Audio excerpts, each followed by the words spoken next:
Okay, So it's well, fascinating. actually, anyway. I do have a question about the CDT plates, as you call them. Yeah.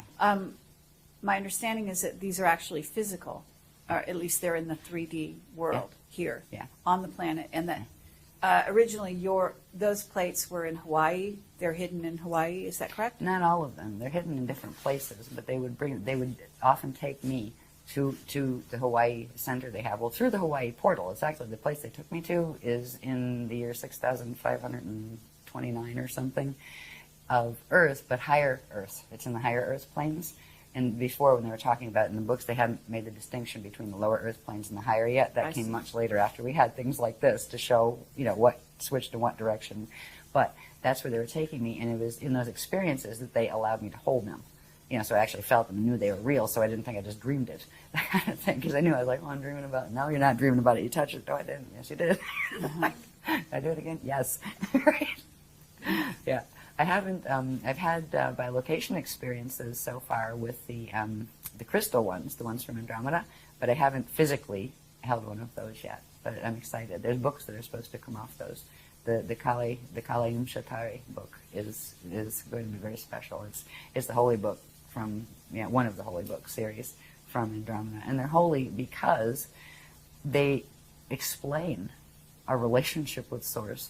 They explain the paradigm that all of this is about, and this belongs to everybody. You can take it or leave it, but it is the way the universe works, and you can work with it or against it, and there's no big God that's going to get mad at you. If you do something a different way, or you go in the opposite, if you act in ways that are opposite to the will of Source, which was a loving will and giving free will, the universal matrix itself, just the energy dynamics it's set up on, to be eternal, will give you consequence to action.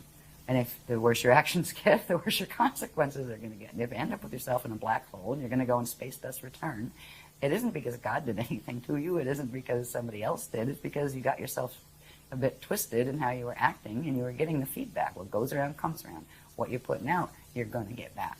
And there's nobody that can buffer you from that. You can, pray and do 500 Holy Marys, and it's not going to fix that. It's being able to hold the frequencies, whatever frequency you're holding, and however you're acting and thinking and acting, like conducting yourself energetically, will be the consequence you get back. And there's really nothing that can stand between you and it. And that was the agreement coming into materialization for everybody the first time they came in from the God Source consciousness field. So there's no big, bad, angry God in the sky, which is nice to know. It's a relief after all the religions telling us there was.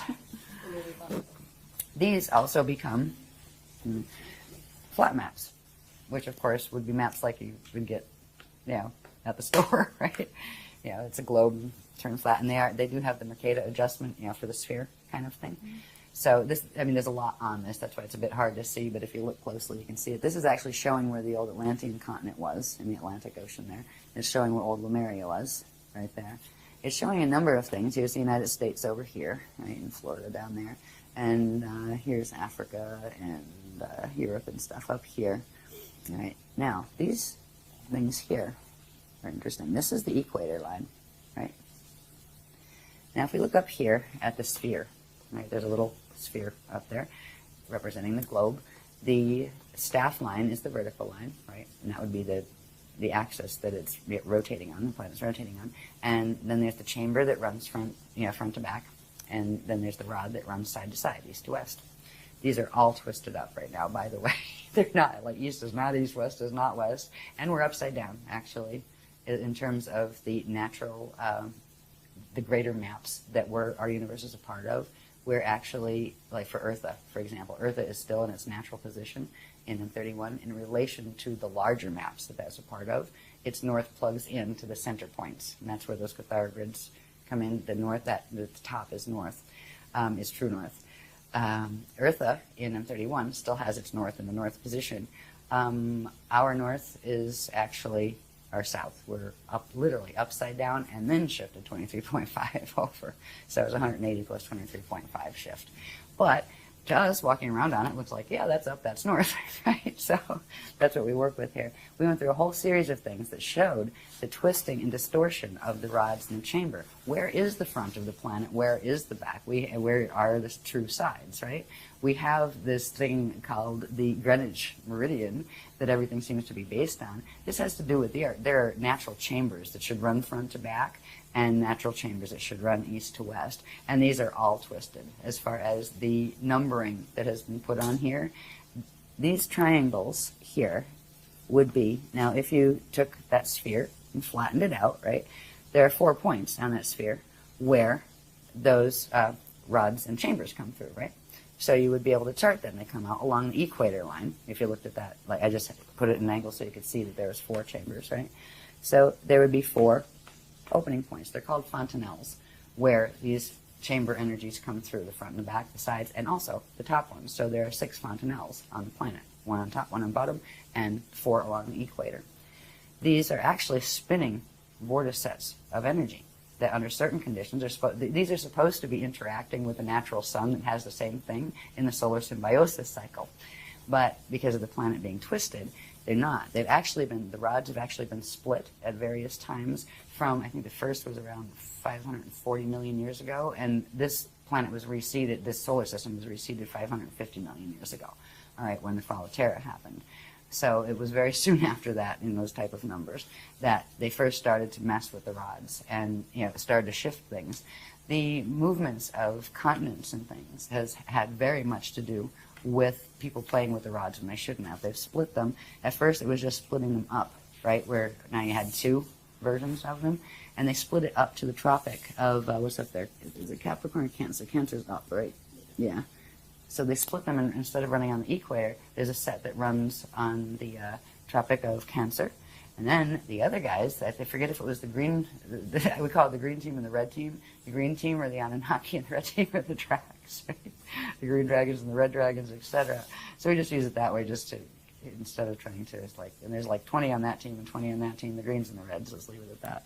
So I forget which ones did it first, but then the others pulled part of it over at a different angle, but on the same Tropic of Capricorn. So now you have these things, Cancer, and now you have these things. Here's the natural part. A third of the rods were left where they're supposed to be, and they still spin as they're supposed to. Then you have the green ones and the red ones. I think it's green over here and red over here, but it might be reversed. I don't have the color version. It's been a while since I taught this, but you get the idea. In between them, if you get one spin in one way, one spin in the other, it creates a sinkhole in the middle. You wonder how that continent that used to be that big isn't there anymore? That one right there. They sinkholed it, which means they literally get those going. It creates a field that literally dissolves the matter, right? Turns it into an oscillating wave and takes it somewhere else. They took this to a place. Part of the quantum of this planet is now called phantom Earth because it has been taken into full fall zone. But we're in the net part. We haven't fallen fully phantom yet. And there's another part of the quantum of the minty Earth that has stayed in the natural configuration, and that's called median Earth. And the higher Earth planes are part of that, are connected to that.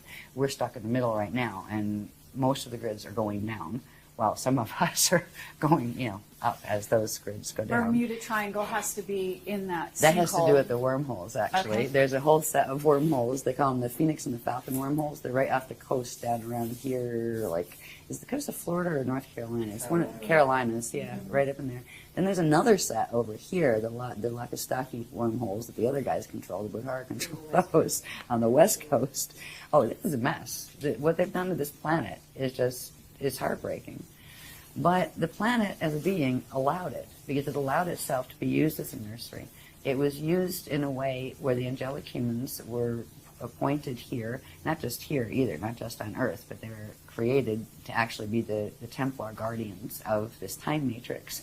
And the ones that were seated here were allowed to interbreed with certain races who entered the Emerald Covenant for bioregenesis, which means if they were losing their ascension codes to the point where they were going to go into full fall and they were going to end up not being able to even incarnate back into a body that had ascension codes, the races that went into that type of trouble because of the choices they made in their existence and their race existence, if they entered Emerald Covenant, we would literally help them get their gene codes back, and that's how we got in trouble down here, where there would be, we'd be allowed to intermarry and those kind of things, and children would be born, and the gene code would be brought back in the next generation, where it would lift their gene code.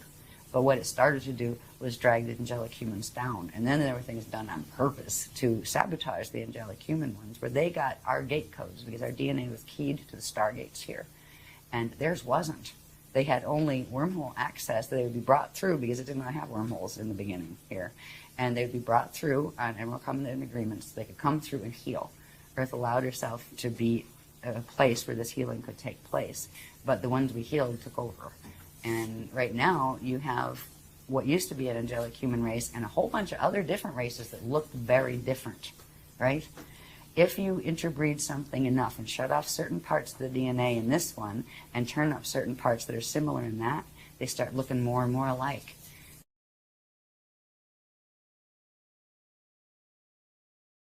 This is a transposition of race identity look. Right?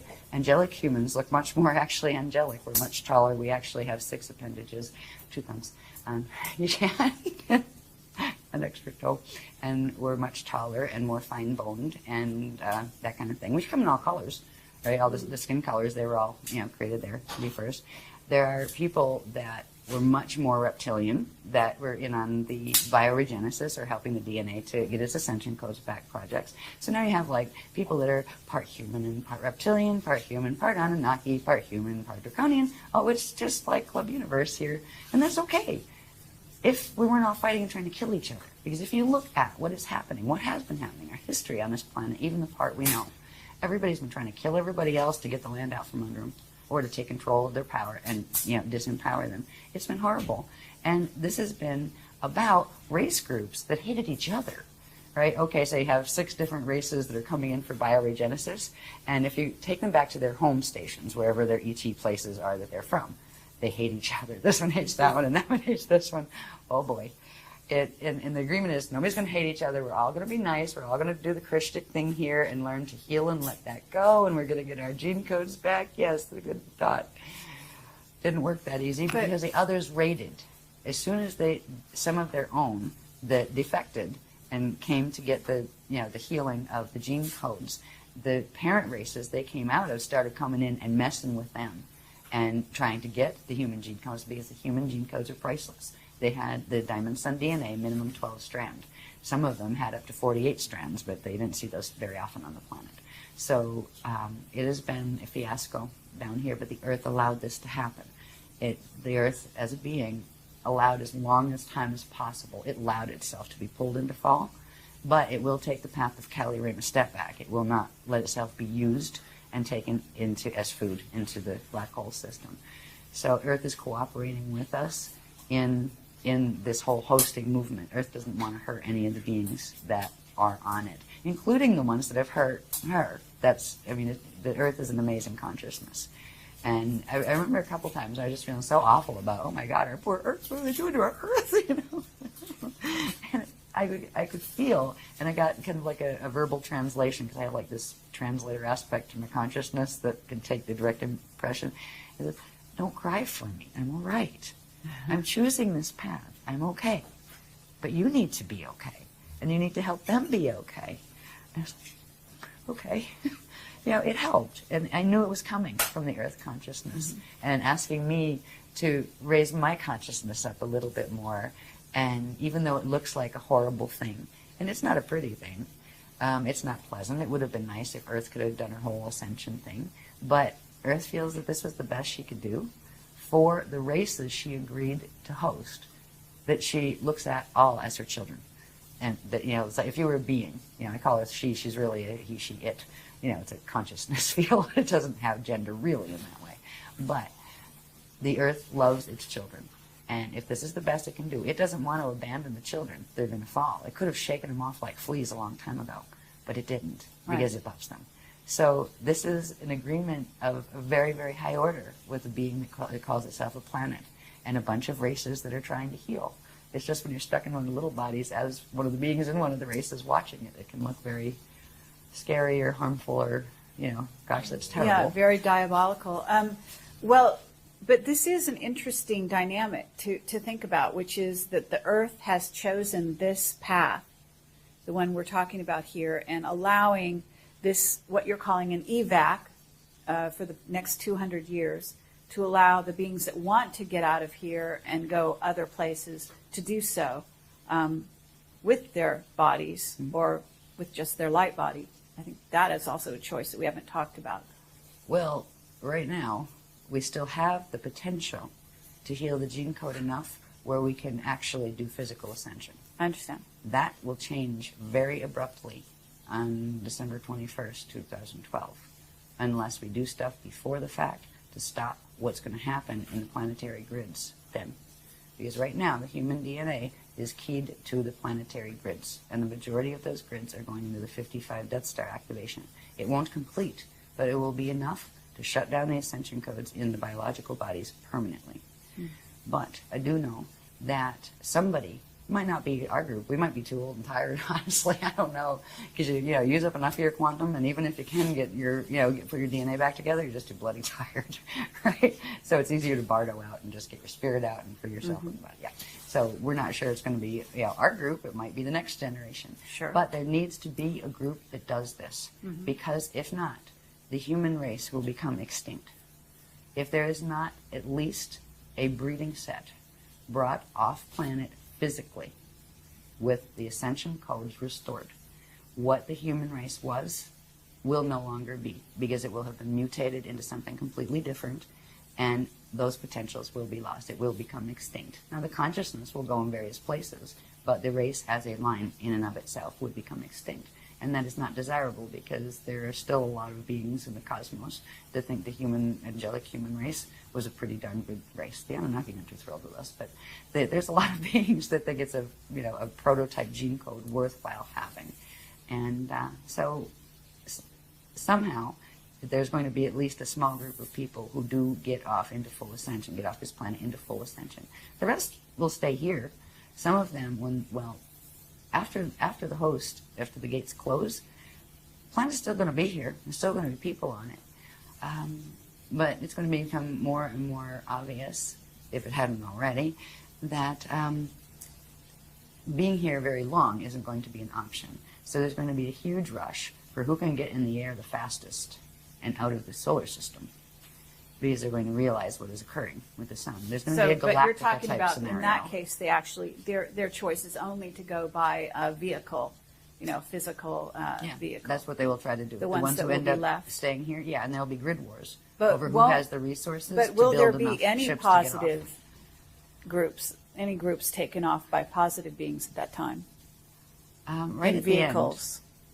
the vehicles would serve one purpose. If a being didn't have the ability of the DNA to pass through the gates, but still it was close, there's a certain level of protection and kind of like atmospheric support that the vehicle, especially the plasma ships, which are different than just metal ships, that they can afford a being. But they can't be permanent. It has to be a being that would be able to, if you get them through, they have to be able to move through and hold the chain on the other side, right? So it would, if they could do that, yes. If not, they would just assist them off. Once the body died naturally, they would assist the soul out, or not the soul, because the soul's on density too, the consciousness out of this level. Right, so, but that's 200 years from now, as long as everything holds.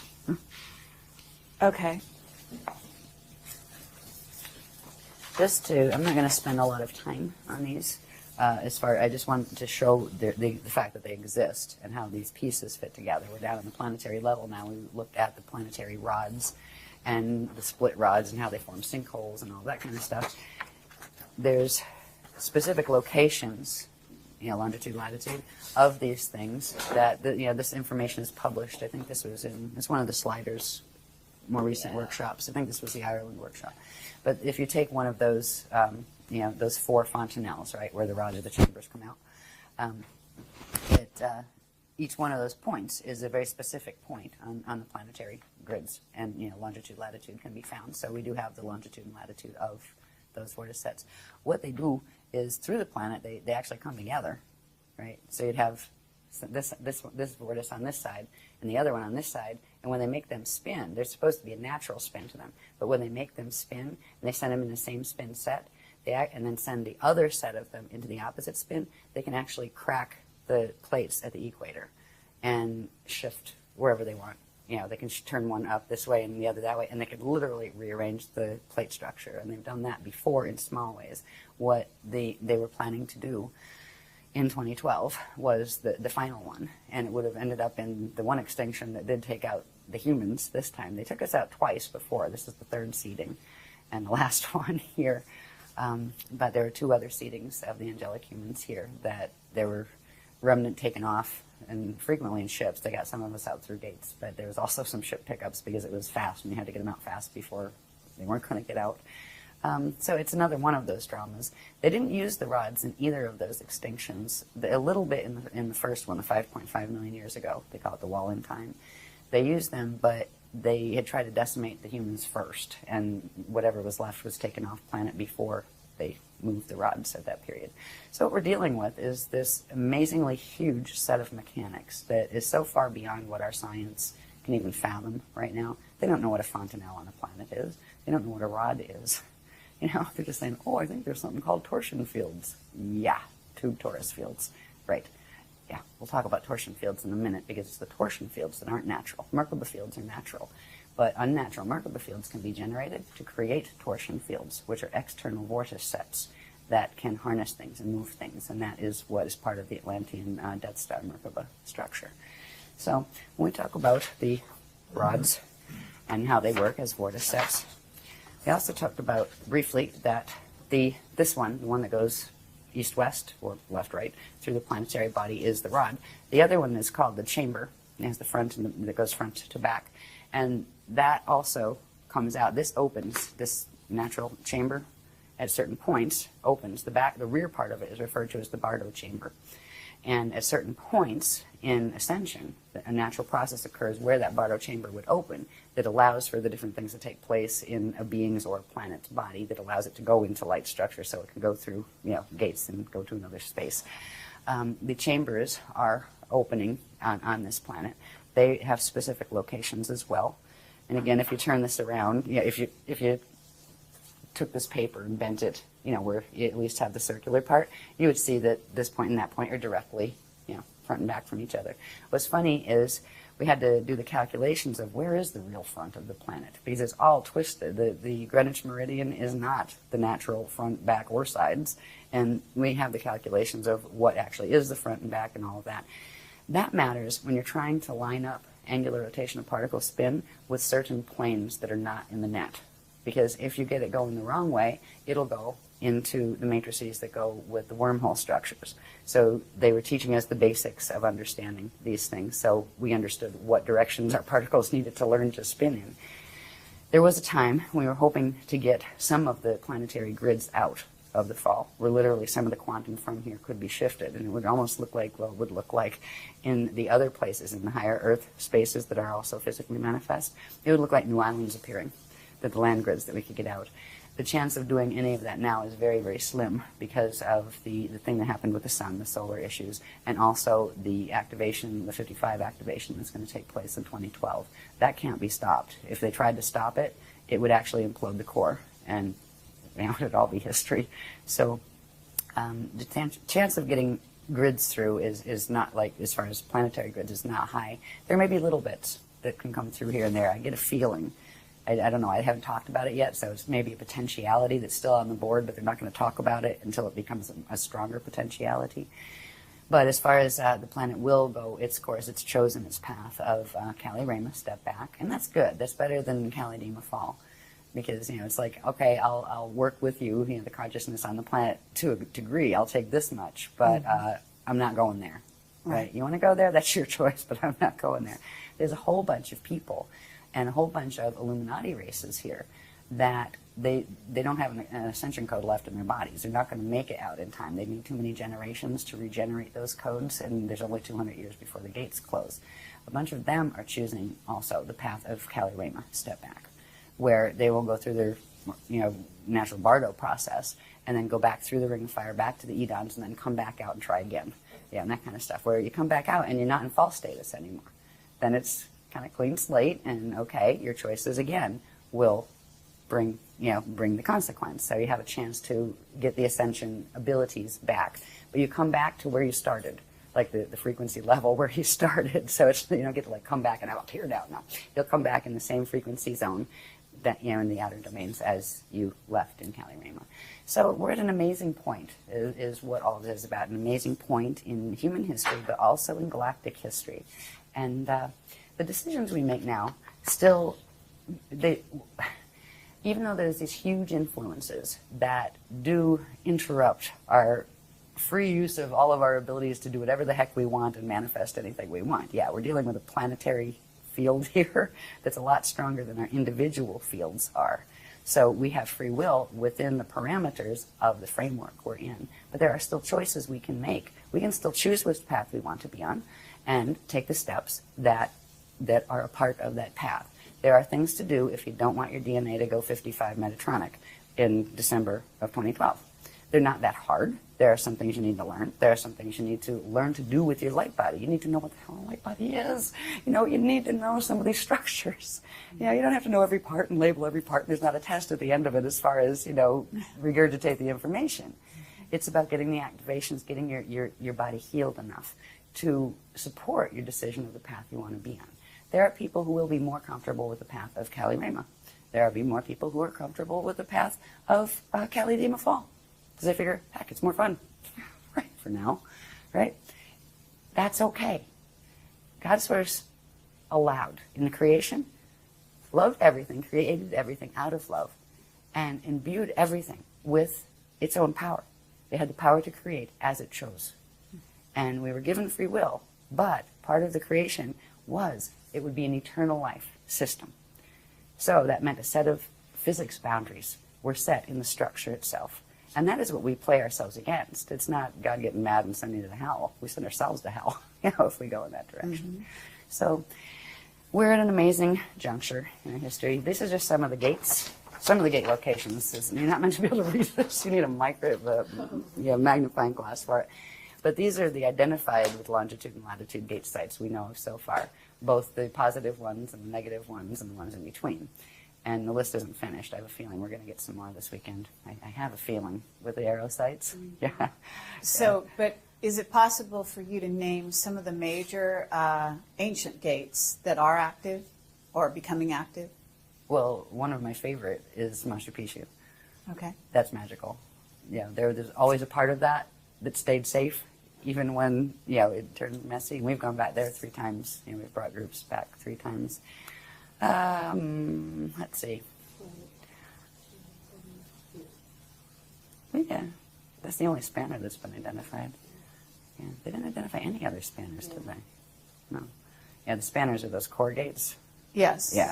Yeah, they've been still on, they will interact through a set of gates that are referred to as the Ark Hub gates, the Ark of the Covenant gates, which are they're an interface system that if a Mente fell, they would still hold the passages out.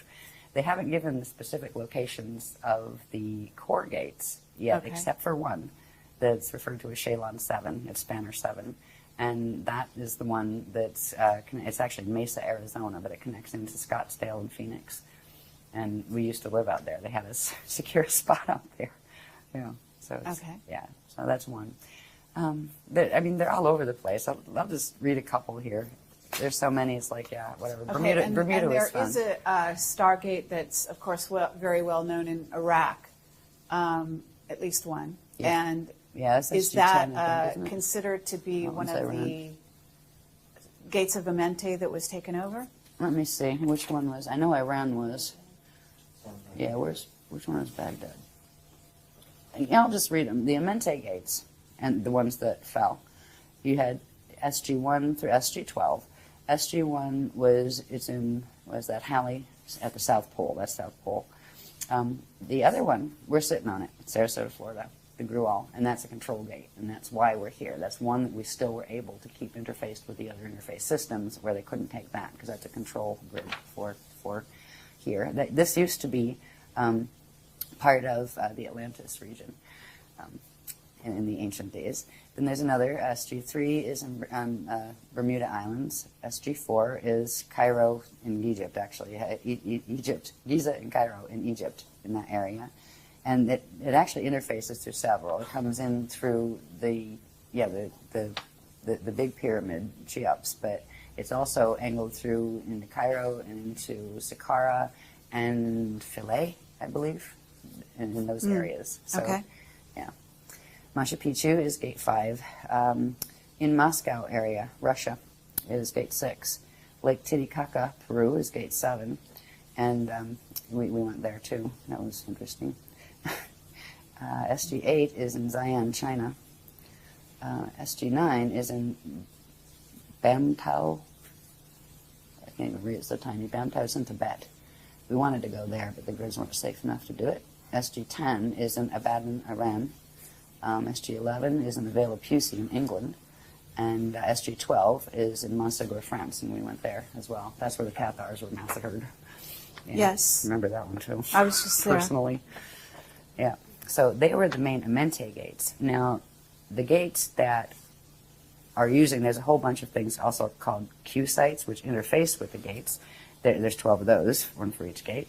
There's gates that connect into the parallel Earth star gates, which now are under the control of the fall force. There were let's see who else we got here.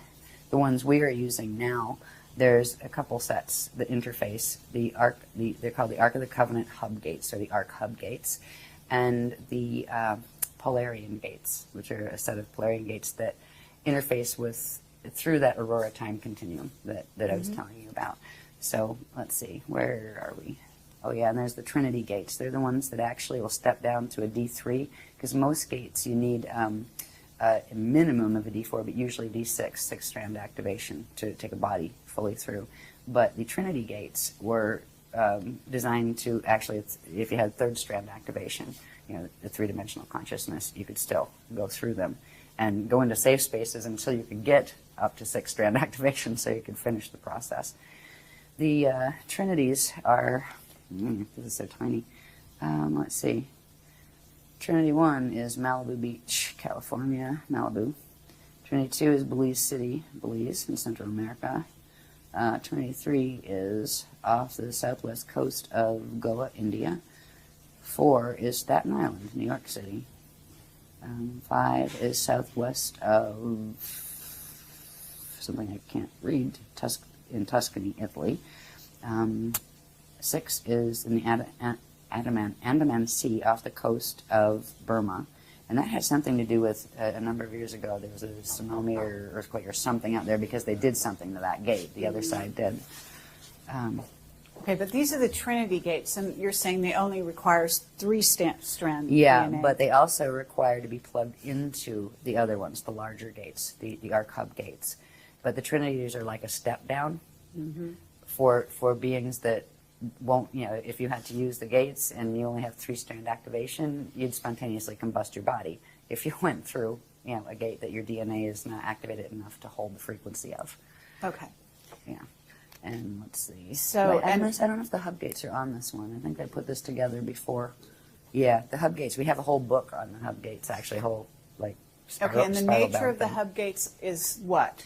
Well, they're the Ark hub gates. They run off the Ark of the Covenant portal passage between here and the Andromeda Galaxy. All right, Okay, so they are require secured. 5-strand or 6?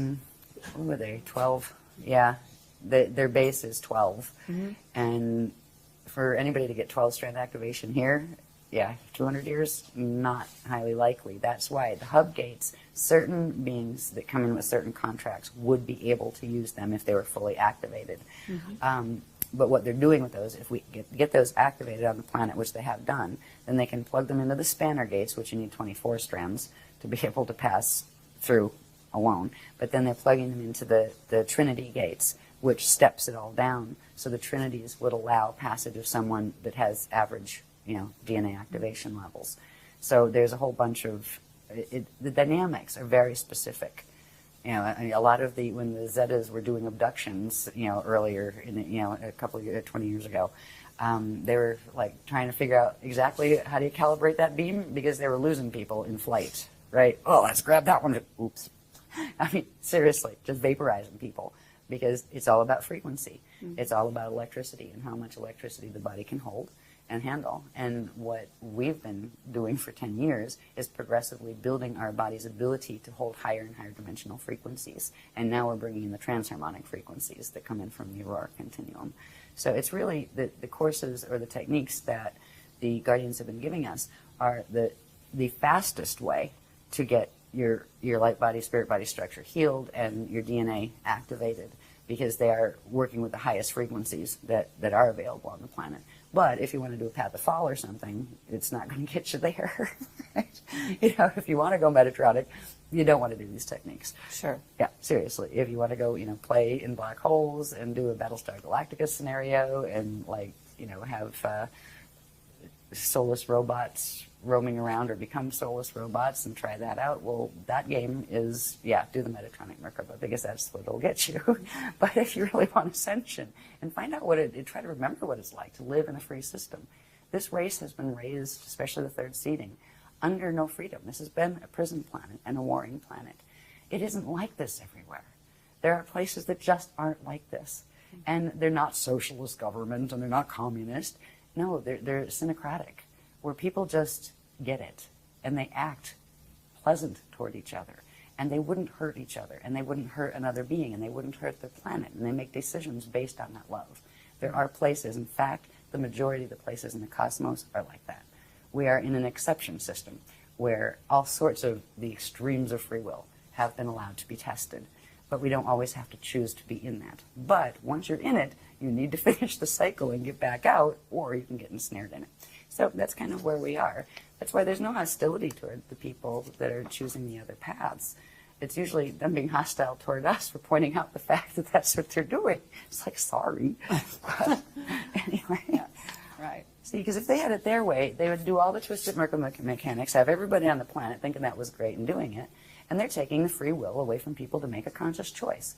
We are showing, look, here's this body of information, here's that one. Compare them. See which one makes more sense before you just go jumping into any one of them.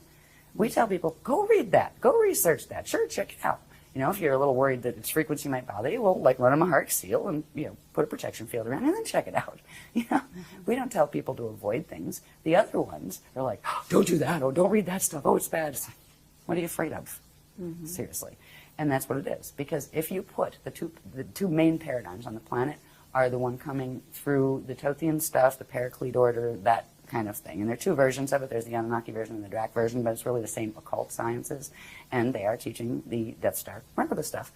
And then you have our stuff. If you put the two together, we have not withheld anything. We get it. It comes right through. It's given public. There's no quiet inner circle pulling strings. There's no, here, donate this. There's no, here, hand over all your possessions. None of that stuff. And they like to say, oh, you're a cult. Why? Because we're giving power back to people. We're saying, here's what your anatomy looks like. Here's what cosmic structure looks like. Here's how this applies to this. And this is what the geometry should be. This is what they're doing. Just compare them. What makes more sense? If you like that one, go for it. So, Exactly. Anyway.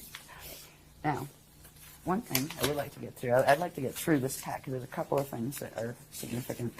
But one thing, I've talked about the word Merkaba quite a lot. And again, it means moving light body. Right, and there's specific structures to natural Merkabas and to unnatural Merkabas. Right, a basic Merkaba structure, it's called the Biveka Merkaba, which is the smallest form of them, is a star tetrahedron shape.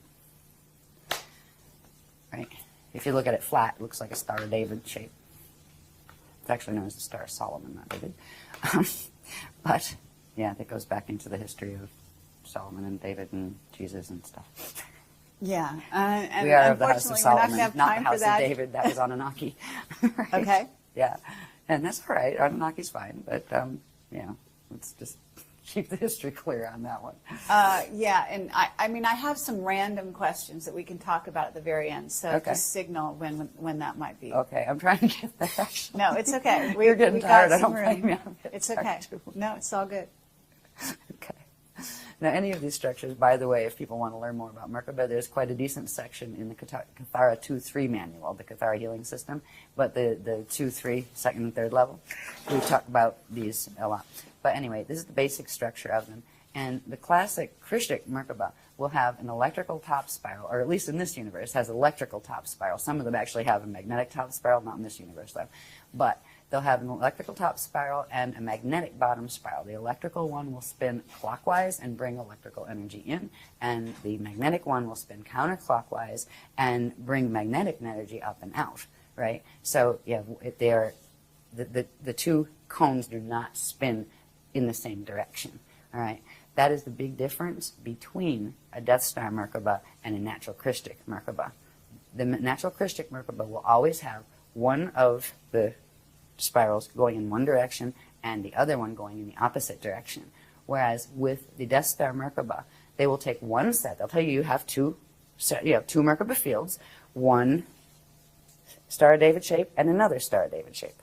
You spin the one Star of David shape this way and the other that way.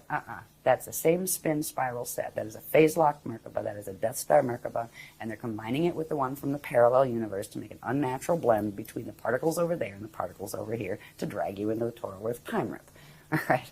And the ratios are different. A natural Merkaba here at Biveka level starts with the electrical going at 33 1/3 spin. And it's, what is it? Rotations per trillionth of a nanosecond, I believe is what that refers to. And the bottom would be at 11 2/3. And there are increments of speed that if you go to the density 2 level of it, it goes up to, the speeds go up. The characteristic one of the Death Star Merkaba is one of the numbers is, I think it's the electrical one, is 34, and they spin it counterclockwise with the whole thing, right? And the other is 21, which are numbers that are in the Fibonacci sequence. And the Fibonacci sequence is the anti-Christic spiral harness that is meant to harness the natural crystal spiral expansions, which we haven't even gotten into. So, I mean, we have all this, you can compare this stuff, and it's just a no-brainer when you see it all together. No wonder they don't want a public discussion. Anyway, so the natural Merkaba structure is that, and it has specific speeds, it has specific polarity orientations. They call it a fin, right? Because when you're dealing with, you're not just dealing with two cones, you're dealing with, if you take a three-sided pyramid, right? Two three-sided pyramids, one going this way and one, the point down, one with the point up. So it's a star tetrahedron shape. That would, be this shape. So there are, between male and female genders, there are differences in whether the top fin is pointing forward or the top fin is going backward and those kind of things. So we've dealt with all of that. We've got the polarity levels of them and all sorts of information on them. But what's most important is understanding, first of all, they exist, right? Just because you can't see them doesn't mean they're not there, and they're part of your natural anatomy. A Merkaba field isn't just a vehicle that you activate so you can go through a stargate. It's an organic part of the circulatory system of the cosmos and of your own interdimensional body. Everything has some form of a Merkaba system. All right. To see those a little more clearly, it's the same drawing. It just shows a little bit better the radial field. Around the Merkaba field, there's something called the radial body, and this is part of the light body structure. It has what's called the trion field out here. The rayon field out here as its outer border. It has in here what's called the trion light field, and in here it has what's called the Miage magnetic field, and that is the natural structure of a simple Biveka Merkaba. Merkabas also have what are called shields. That's the deflection field that spins as like a shield. Just like if you look at the Milky Way galaxy, the pictures of it, it has that big disk, right? Well, they have a disk that's caused from their spinning. And it also has to do with the quantum of energy that's spiraling out into expansion around them. There's a whole bunch of mathematics that go with that. But this one shows the shield a bit better. So you have your radial field, your radial body. It's called the radial body, the round areas. And they're not round, they're spherical, right, as opposed to flat round. Then you have the vorticets. The natural vorticets fit on the Cathara grid structure, right? They fit perfectly into that. And this would be the shield, and that's a spinning shield around. Now we have Merkaba fields around us, and the shield actually comes out and spins here, right, the natural ones. The other ones actually sit lower, and they're not supposed to, right? There's a whole difference in how they fit. But that's a natural Biveka Merkaba, and I believe they're 2 or 4 vector is how many vectors time vectors they can actually interact with. The next stage, after you get that far in activation, is this one, which is called a double Biveka Merkaba field, which is 2 of those put together, right? And that would give you twice as many time vectors and gate systems, frequencies that you could process and move through. The next one from that, you're going too fast. is called the E'Asha Merkaba. And this one, I believe these are 6 vector. The regular ones are 6 vector, and then they go up to 48 vector. But they start with this, where there's that Cathar grid structure again, right? They have a double Veka 1 at the top, a little double Veka 1 at the bottom, and this huge structure that looks like a crystal umbrella, right? And that spins, but these are much faster than the smaller ones. And at a certain point, this is the one that if you're going up the natural thing, if you could go up from density 1 to 2 and 3 and 4 and up to the Eka part, which is at the center, this would be the one you would activate to get up there. Mm-hmm. But since we can't go up the vertical chain anymore because the density 2, 3, and 4 in this matrix have fallen, right? We have to activate even larger ones that can go through the transharmonic, time shifts into the aurora continuum. So you go for this one, and this one looks like this. This shows it a little bit better. That's more of the structure of the single Akasha Merkaba, right? And all of these mathematics are very precise. And the way things fit together, the alignments on some of these were brutal, especially doing them by hand. God, right? But just getting the Cathara grids to fit together the right way to make those maps was brutal. And then you have all these other forms that are built on them. They have to align just right. So, they're very precise in their math. And what's interesting is the math is actually held in the picture. When you look at that picture, if you did what's called optical pineal induction, which means you look at it and you can actually blur your vision just a little, which actually helps it to focus just a little bit, not quite crossed. Right? There's several spaces you can focus, but if you focus the certain spot in this, breathe it in, it will actually begin the activation. You'll be able to feel the ripples, right, coming in. And the more you work with some of the other clearing your light body and healing your light body techniques and things, the more those things work much quicker. And you can look at a photograph once you have your vehicles operated, and every image you see has behind it an energy encryption, right? Literally a radiation signature. And that is how, once you become like, a rishi being that can move at will, an adept, you would simply visualize a place, and that would trigger the math in the system and tell your whole body system where to go, and you'd be there at the speed of thought. So it's quite a very neat process, and it is real. That's what's amazing. Here it's almost become kind of like a sideshow act, as far as, most people don't even think ascension is real. Some of the Bible people think the ascension is real, and they're expecting God to inhale them up into the sky in the rapture and stuff, and like, good luck with that. Right? Bless you. I mean, at least they still have some of the words. Right. The rapture is actually called the Rasha Pataur, and it's actually what you do with yourself once you hit the transfiguration stage and you turn your standard mortal atoms into Pataur, which are the eternal atoms. They're composed of eternal radiation that is no longer finite. So some of the words that have come through in not just Christianity, but in other places, do go back to the original CDD plates in the Maharata text translations. So anyway, that's the next level of Merkaba. That gets bigger. And then next thing, and we've been working on this for a couple of years now, I think. You have the one we just looked at, right? The Akasha Merkaba. And then you have another one pointed upside down. Put them together. Forms this structure. It's called the Christ Star Crystal Capsule, right? And they are spinning fields. And in here, I don't have it on this drawing, but there are energy systems that come out. They actually look like wings, but they're energy as opposed to not solid bird wings, right? So this is where the concept of angels and things has come up, through our history. There were winged human type beings though. But anyway, the next stage is the Christ Star Crystal Ascension Capsule.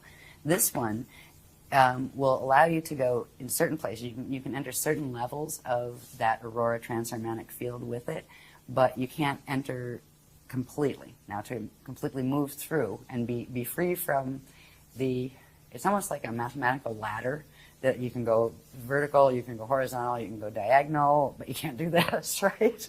Mm-hmm. In this one, you can do a little bit more of this, where you can go into the aurora continuum, but you still have more angulars. You don't have quite as much mobility of vehicle. The next stage, and this is what is needed actually to ride the spanner gates. If you were going to take a body out in a spanner, you would need one of these. They go from 24 to 48 vector.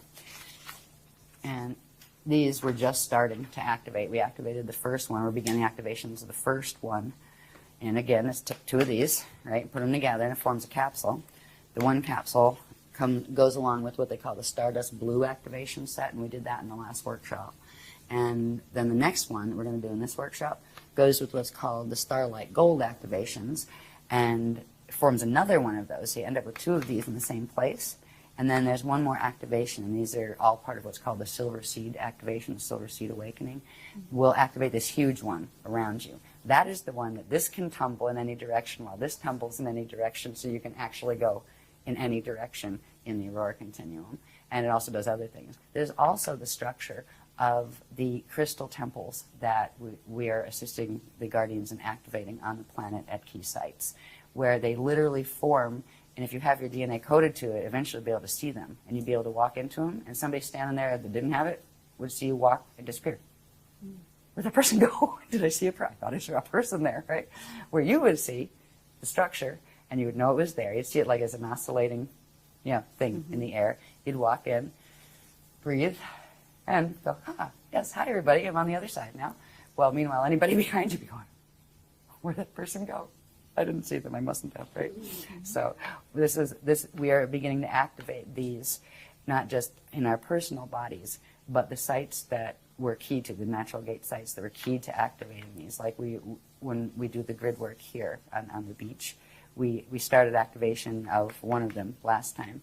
We're going to do the next one this time, so we'll have the double one here. And I think we're doing the initiation of the bigger one here. And then there are ways to spread that through the network, which we're going to work on here. We have these new activations coming through in this workshop that I didn't know about until like 2 or 3 days ago when they gave me the itinerary. They're called mirror ball activations. They're very, very interesting. They use the Aurora Continuum frequencies. And we are beginning those activations that will actually trigger these remote when you activate what are called the ancient arrow sites. And we're going to learn about that in this workshop. But it's like a blanket frequency that gets transmitted where all of the sites that are keyed to activate this type of transharmonic doorway will simultaneously activate. So that will be done during this period. That just came in. I didn't know that. Sometimes I go, I'll be talking and then the line comes in, right, and they go, thank you, I didn't know that. So this is what we're working on. This is the kind of Merkaba you do not want to activate. Right? That's that twisted one with the same spin spiral set. It snaps its connection off to its natural center point. It can't build into those forms at all. It is very limited in frequency. It is I believe they end up as 5-dimensional or sets of 5-dimensional. They're based on like 5s, 10s, 15s as opposed to 12s and the natural codings. This is the Death Star Merkaba, and what do they say here? It creates an inorganic torsion field, which is that tube torus net field around you, and it also creates this yin-yang flow. The yin-yang symbol? I used to like those too. Thought they were cute. Oh well. They are the classic sign of the tube torus. If you look at that, it's the constant recirculation of energy. It's a closed energy system, which is what these are. They're closed from bringing in this circulation from source. They're closed from allowing something to circulate back out. There's no inflow and there's no outflow. They've got a set quantum that's at their core, and they will burn out if that quantum isn't fed. And that's why these are used, that the torsion fields that they generate are used to suck energy off living things, to draw them into their core to keep them going. They are vampire machines. And the beings that run on these are vampires. They just don't have big teeth and suck blood. They suck energy instead. So that's another difference between them, between the styles. I'm not going to go into all this heavily. I might as well. All right, I'll finish it. All right. I was going to say, I'm sick of looking at these. But I just got a nudge. Just finish it. Okay. This goes along with the Death Star Merkaba. Again, you have that Bloom of Doom configuration that pulls the Cathara grid into an unnatural, skinny, elongated configuration that does not have 12 gates on it. And it creates the bulging in the field. Look at how humanity, we're supposed to be long and lean, right? It's a struggle to stay long and lean on this planet because there's this weird thing that happens in here where it's like, I felt some of these when they start when some of the Metatronic activations happen in the grids. It almost feels like somebody grabs you in the middle of your spine this way and goes and pulls them and compacts them together, because that is what this thing does. It compacts the energy inside of it and squashes it down. That's why the Earth actually has the bulge around the equator because it's being squashed, right, pulled in. It creates that poison apple field around you, and our fields would look just like the planetary fields with this, and this is what they will stay as unless we do something to change it, and that's why they're showing us this, so we say, maybe we should do that. Yeah, let's change that. And here, like, you can forget the sun part, but again, you would have the torsion field net around you, and that would be controlling your horizontal, controlling your vertical, like that twilight zone or whatever. It wasn't twilight zone, it was outer limits, I think, that used to say that. And you would have the closed circulation system. This is a system that actually is cut off from the flows of the spirit body. What it does is it takes a portion of the light body quantum and twists it in reverse to create a false spirit body. So there's two flows, but it completely blocks any inflow from the actual genuine spirit body. And it traps the consciousness, the part that's stuck in the atoms, right, from the rest of its own identity. And it's really just a really sick technology. And it also creates these, they call these the trumpets. There's a little picture of them, but where you have that poison apple configuration, it creates these big vortices up here. They're almost like satellite dishes, and on the planet, that's exactly how they work. And they move with the wobbles to pick up the signals coming from galactic core through the black holes, coming from the parallel system, and keeps us locked in. It's literally a set of satellite dishes. There's also a set that comes out here and here. It's a nasty machine. So we can undo this in our own fields, but it isn't something you snap your fingers and say, I wish it away, it's gone. Good luck with that. While you're on this planet, it takes work, and we've been doing that work. Ultimately, what that mess is made to do is, remember, these are maps, for the final on the messy Death Star Merkabahs, if we remember that these Cathara grids, interwoven, right, this is one Vecca system, right? We'd have our universe here, our parallel would be here. These are meant to link the parallels unnaturally to force them together into a harness field, and that can be dragged and ripped out of its matrix and taken to wherever they're pulling it from. So this is what the whole purpose is. It's a feeding machine, and that is the Death Star Merkabah. And it's built. It looks like we talked about the light units that are built on the vesicle Pisces. It actually creates fields like that and then pulls those Pisces together into one harness. And it's a completely unnatural way. It just distorts and totally twists the natural laws of physics as they apply in the eternal life universe, and it creates a finite life one. And what it can do is temporarily sustain whatever is in it, as long as whatever's in it can feed off something alive, because it can't generate its own quantum. So it has to continue feeding. And there are systems that are built on that. Their bodies die, so they clone another one and try to stick their consciousness in that until that wears out, and they keep doing that. And if they get to a point with cloning where it just doesn't work anymore, and they can't even sustain a biological unit, and that's when they start going to raid other things for gene code, where they can start getting things that they have any compatibility with, that they can start building again, because they end up as consciousness that gets stuck in a ghost-like form because it doesn't have a biological form anymore, and that limits the arenas it can play in. So some of them do those games to save their race and give them back a biological presence. To each his own, but that is not ascension. So these are what we are teaching about to show how they're supposed to look. The other structures of those progressively building Merkabic structures, that is ascension. That is what your fields are supposed to do. That is what the living cosmos is built on.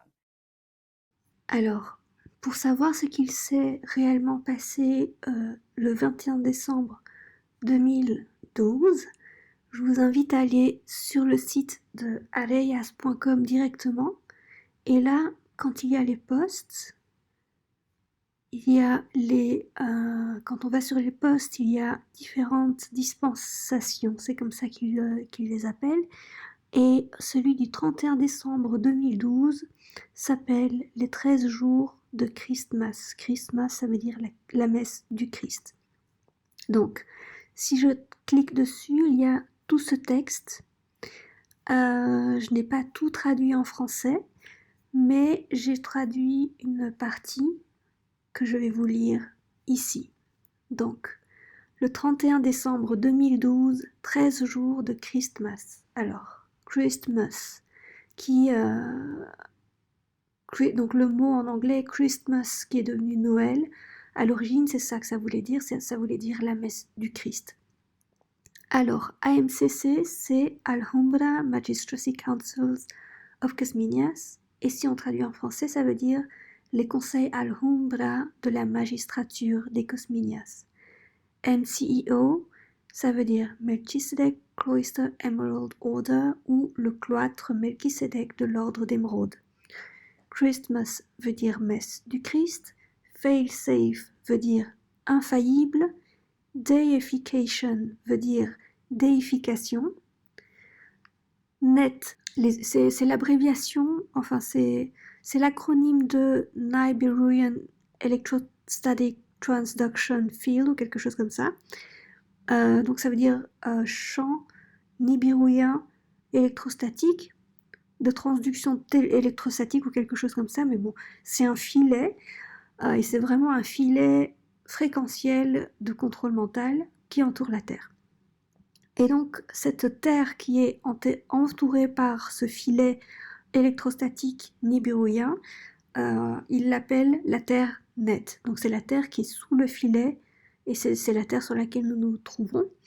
Les plans D, ce sont les plans Deity, donc les plans divins et éternels. PCM veut dire particum, PKA veut dire partiqué. Les portes D-span, ce sont les portes qui ont une portée vers les plans D, donc vers les plans divins et éternels. La faille torale, c'est la traduction de Toral Rifts, et c'est une déchirure dans le temps, qui vient du trou noir. Quand il y a R majuscule, ça veut dire reversed, donc inversé.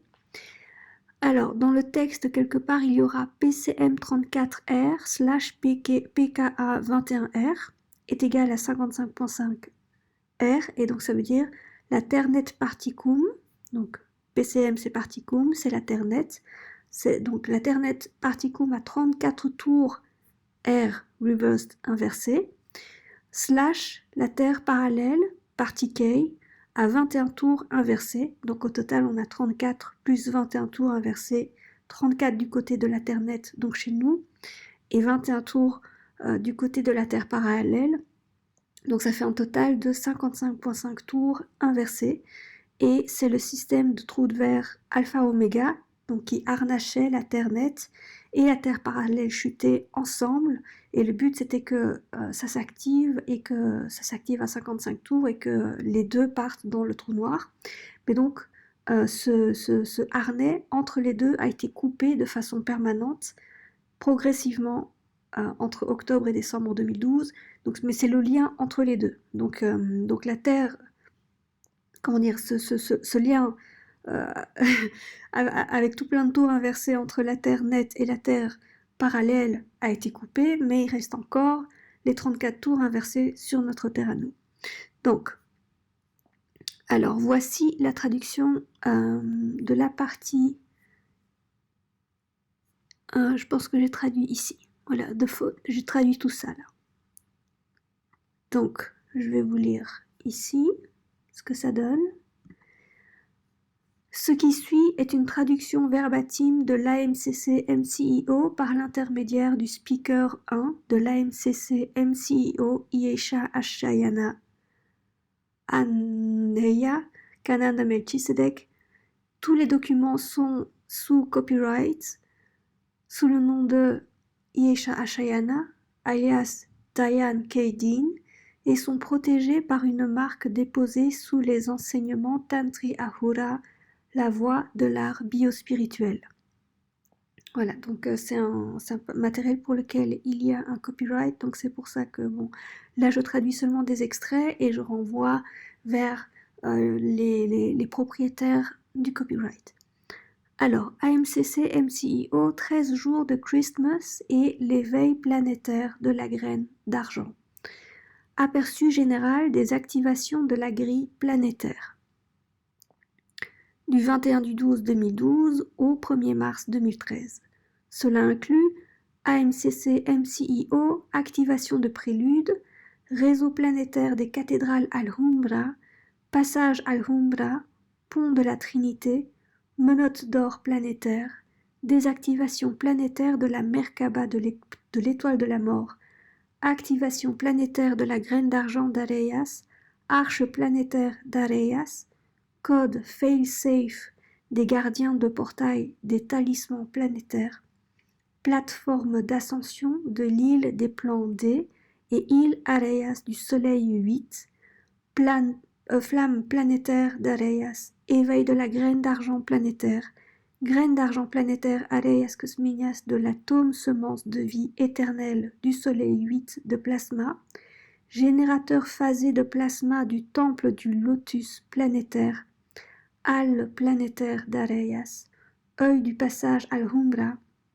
terre temporaire Al-Humra, œil d'Arhayas Al-Humrus, passage Cosminias Al-Humrus, terre d'ascension Aurora, processus de déification planétaire, point de pulsation de l'œil d'Arhayas, point de flash de l'œil d'Arhayas, portée d'Arhayas Cosminias Al-Humrus, point de déification planétaire, la spire ou obélisque cristal Al-Humra de la création de vie éternelle, la rivière cristal d'Arhayas, le 13e jour de Christmas, l'aube de l'âge des Lumières, et la vie en 2012 après les chuchotements aux orbes de la Terre et l'éveil de la graine d'argent.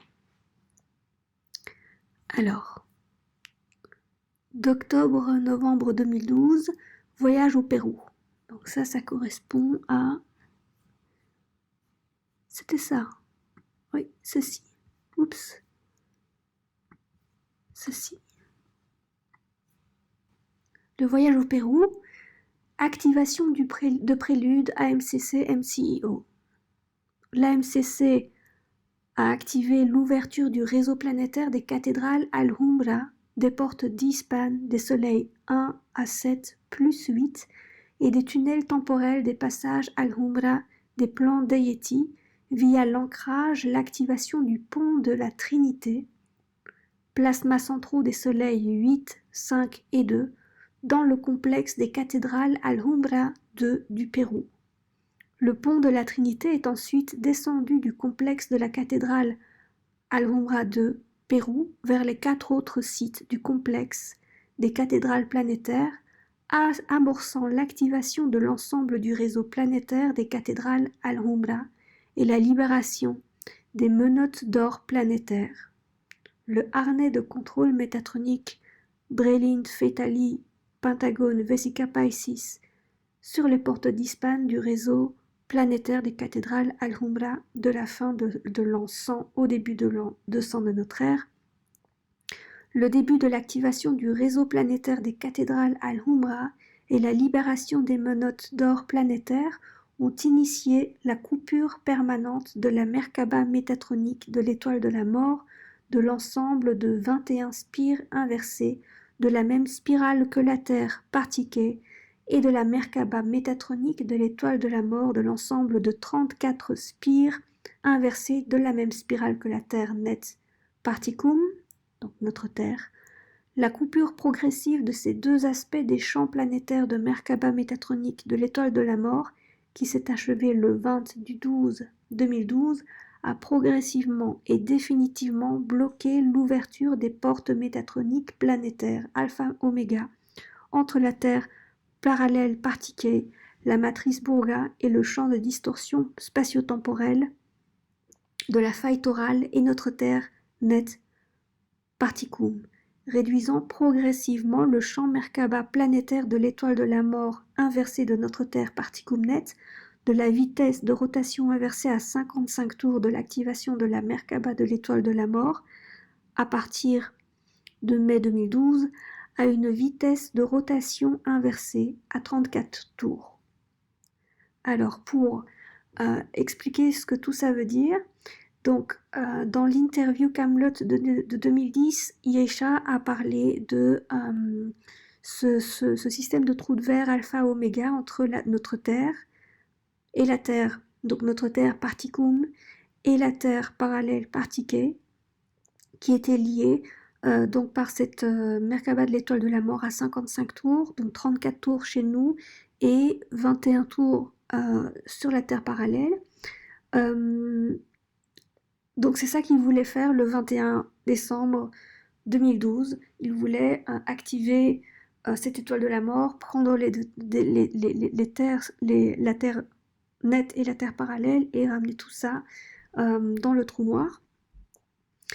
Ils ont essayé plus tôt, c'est-à-dire qu'au lieu de le faire le 21 décembre 2012, ils ont activé ça en mai 2012. Donc ça veut dire qu'en mai 2012, ça a été l'activation de cette étoile de la mort, de cette Merkaba de l'étoile de la mort a commencé. Alors la seule façon pour arrêter ça, c'était de infuser les fréquences plasma des champs divins et éternels. Mais c'était pas possible parce que jusqu'à maintenant, il y avait ce qu'on appelle les menottes d'or, donc en sang, donc voilà. Donc il y avait un harnais de contrôle métatronique qui date de de l'encens au début de l'an 200 de notre ère. Il y a eu un conflit au niveau plasma et ça s'est terminé par les fétali Brelint qui ont mis donc ce harnais qu'on appelle les menottes d'or, et c'est ce qui a empêché pendant tout ce temps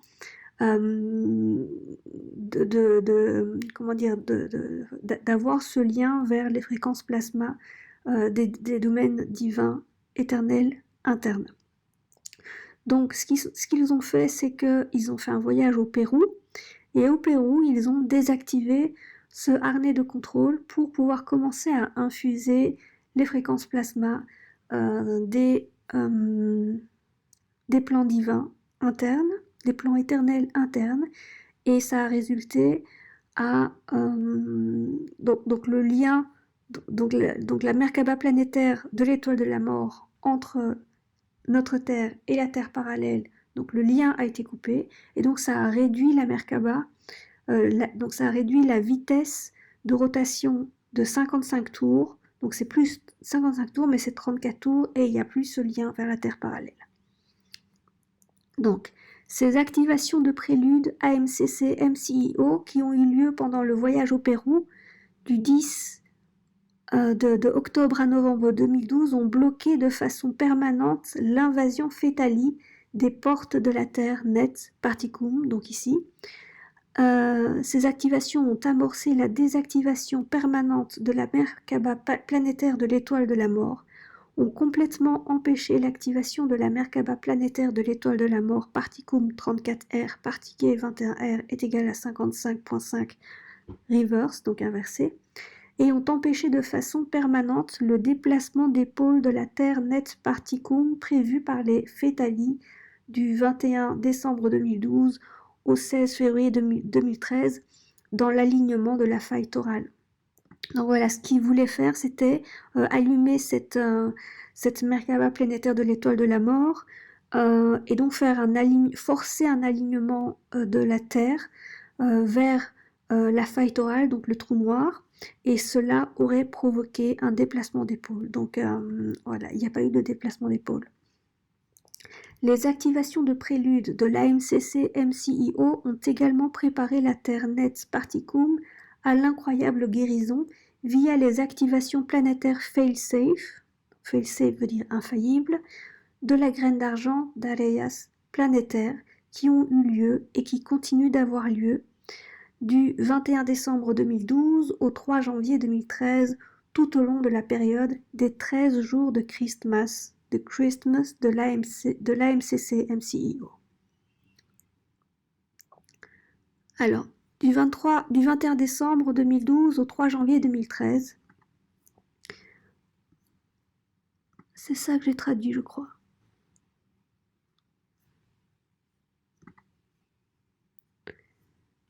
AMCC MCIO, activation planétaire fail-safe de la graine d'argent, terre d'ascension aurora et éveil planétaire de la graine d'argent et déification planétaire.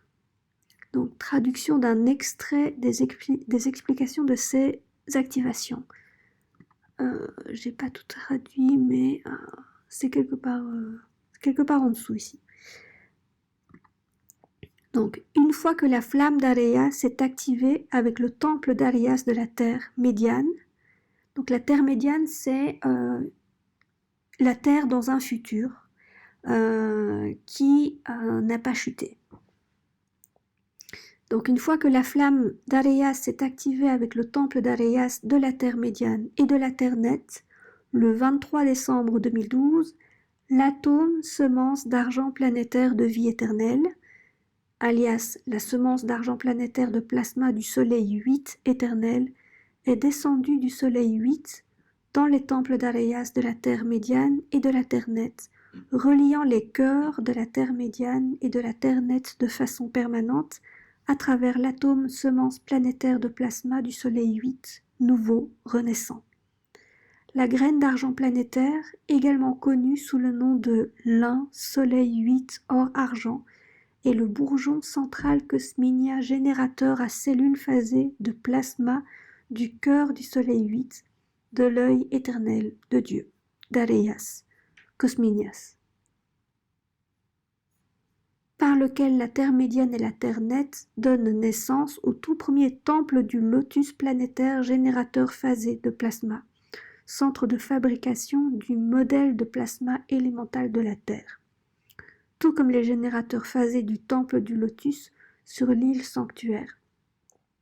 Les cœurs de la Terre médiane, qui est en 1520 après Jésus-Christ, et de la Terre nette, l'époque actuelle, ont été unis de façon permanente et le générateur phasé de plasma du temple du lotus planétaire a été activé lorsque la Terre médiane et la Terre nette ont reçu l'atome de semence d'argent de plasma du Soleil 8 Arhayas Cosminias le 23 décembre 2012. Simultanément, le bouclier de l'hôte Aquaférion et les corps de plasma de tous ceux qui sont sur l'hôte de la rivière Cristal ont reçu leur propre semence d'argent de vie éternelle du Soleil 8 de plasma par transmission depuis le temple planétaire d'Arhayas. Qu'est-ce que ça veut dire ça? C'est une technologie de pliage de temps. C'est-à-dire que de l'autre côté, ils essayent de nous tirer en manipulant les lignes de temps vers le trou noir. Et bien ici, c'est de l'ingénierie spatio-temporelle, mais vers les domaines éternels. Donc, comme de l'autre côté, ils essaient de prendre la Terre et de l'avaler dans le trou noir, eh bien, la réponse des gardiens n'est pas d'attaquer, mais de travailler avec les lignes de temps, de façon non invasive. Donc, il y a eu comme une fusion des cœurs de la Terre, mais de deux terres différentes. Donc, on a la Terre nette, qui est celle sur laquelle on est, et la Terre médiane, qui est la Terre en 6520 après Jésus-Christ. Alors, les deux cœurs, dans un espace-temps, il y a un espace-temps dans lequel les cœurs de ces deux planètes, ce qui est la même planète, mais dans deux points différents de l'espace-temps, mais c'est la même planète, l'une dans le futur, dans celle-ci, et une autre dans le futur où il n'y a eu aucune chute.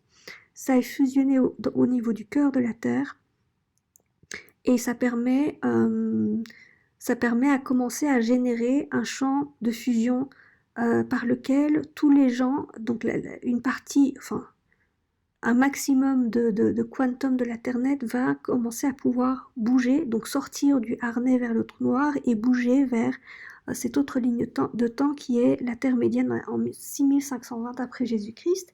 Et en même temps, toutes les formes de vie peuvent faire la même chose aussi. C'est ça que ça veut dire.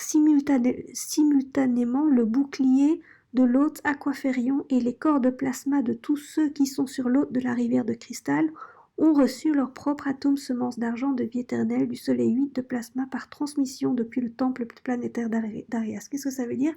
Ça veut dire que la Terre nette, à partir du moment où la graine, où le cœur de la Terre a commencé sa fusion avec le cœur de la Terre médiane, ça ouvre cette possibilité à tous les êtres qui vivent sur la Terre. Donc, qu'est-ce que ça va signifier? La vie après la Terre, donc la Terre nette telle que nous l'avons connue jusqu'à présent. Et ça, c'est une traduction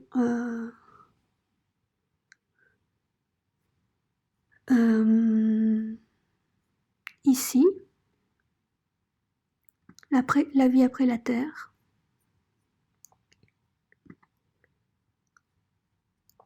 À travers les événements actuels monumentaux décrits en détail ci-dessus et brièvement résumés ci-dessous, l'éveil planétaire de la graine d'argent de notre Terre s'est produit entre le 23 décembre et le 26 décembre 2012 et notre Terre nette est devenue la Terre d'ascension Aurora, le 26 décembre 2012, qui culminera avec l'aube de l'âge des Lumières du 3 janvier 2013. La vie après la Terre, ça veut dire la vie, c'est-à-dire la vie sur la Terre d'ascension Aurora, ici et maintenant, et pour les générations de la Terre Aurora qui traverseront les 900 prochaines années de notre hôte planétaire, de la rivière Cristal vers l'ascension Cristar Adachi 3. Donc Adachi, c'est le terme correct pour maître ascensionné. Et un maître ascensionné, c'est quelqu'un qui a déjà fait l'ascension, et Adachi 3, ce sont des êtres qui ont complété ce cycle d'ascension 3 fois, donc ils connaissent bien le processus. Et donc ce sont ceux qui nous aident. Ce sont des êtres qui ont déjà complété ce processus d'ascension 2 fois, donc processus d'ascension donc par transfiguration du corps en lumière, et qui sont à l'état de soleil, etc. Qu'est-ce que cela signifie?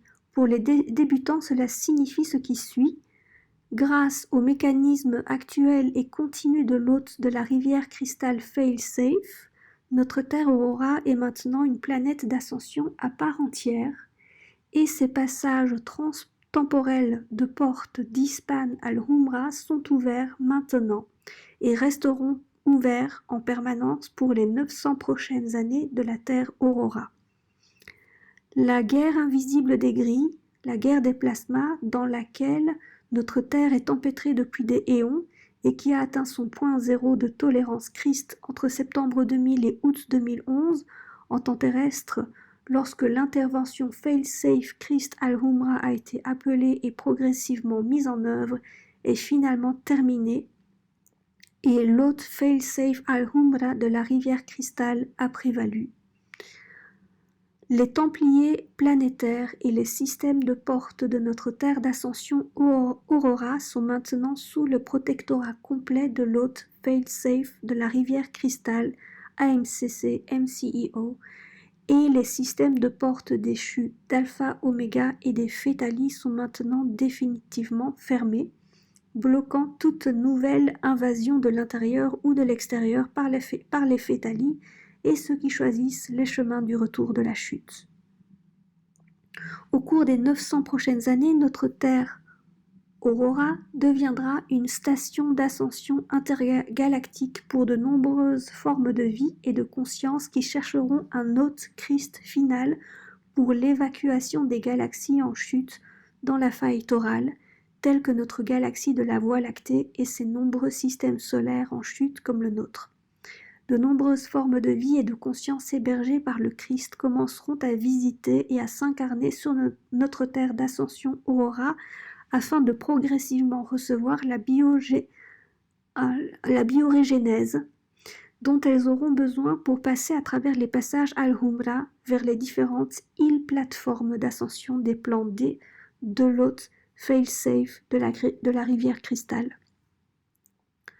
Au cours de cette période de 900 ans pendant laquelle notre Terre d'ascension Aurora sera une station d'ascension intergalactique, notre Terre Aurora subira de nombreux changements, à la fois dans l'arrivée et le départ de ses champs de vie et de conscience, jusqu'à divers changements lents mais progressifs, des ajustements géologiques que le corps planétaire engagera à mesure que l'actuel champ Merkaba d'étoiles de la mort, avec son ensemble à 34 rotations inversées, faisant partie de l'aspect Terre-prison, au sein de la Terre Aurora, guérira progressivement et reviendra à une Merkaba Christ et organique avec un contre-ensemble de rotation.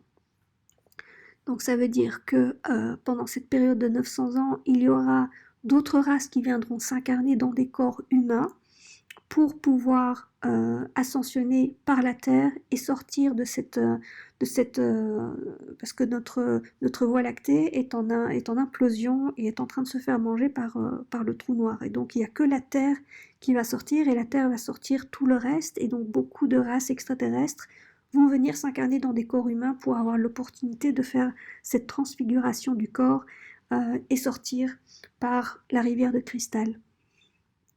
Donc, il y aura l'arrivée et le départ de ces champs de vie. Donc c'est pour ça qu'on voit maintenant énormément de races d'animaux qui partent. Donc, il y a beaucoup de morts, de décès au niveau des animaux. Des fois, on trouve des oiseaux qui meurent tout d'un coup, des bancs de poissons, des troupeaux qui tout d'un coup, ils sont tous morts. Enfin, c'est très, très bizarre.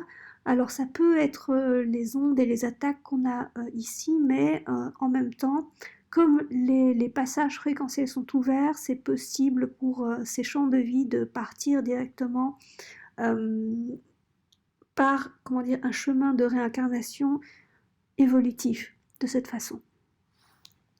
Et elle parle aussi de changement géologique. Donc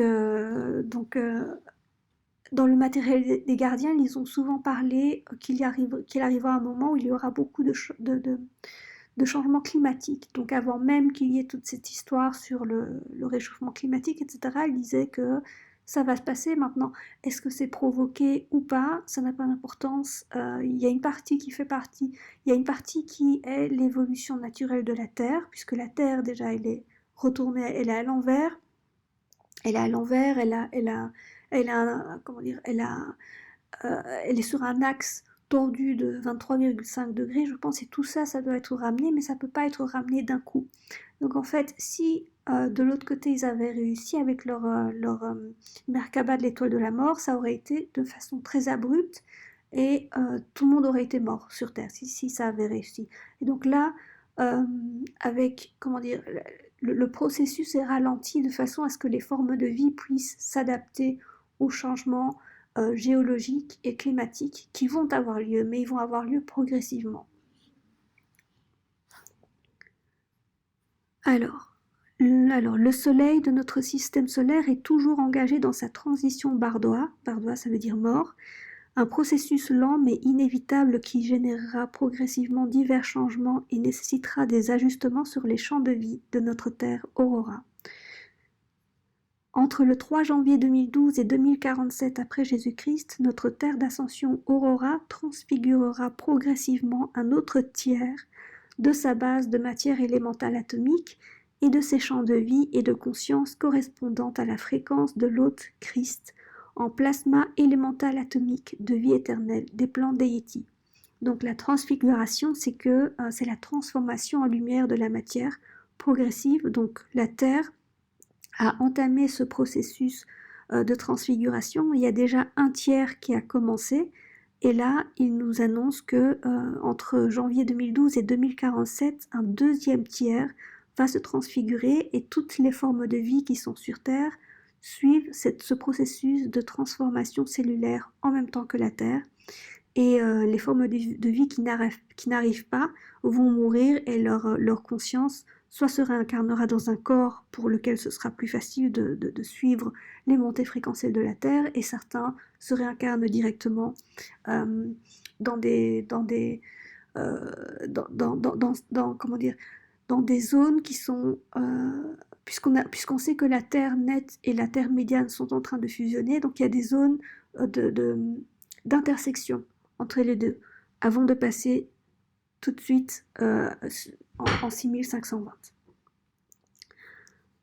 Alors, entre 2047 et 2912 après Jésus-Christ, le tiers restant de notre base de matière élémentale atomique, de notre terre d'ascension Aurora et de nos champs de vie et de conscience se transfigurera en plasma élémental atomique de vie éternelle des plans déités au fur et à mesure que notre terre d'ascension Aurora et Urta Ascension M31 engagent lentement et progressivement leur propre cycle de fusion planétaire Tantri E'Asha pour finalement accomplir leur ascension cristal Adachi 3 via l'hôte fail-safe de la rivière cristal AMCC MCIO.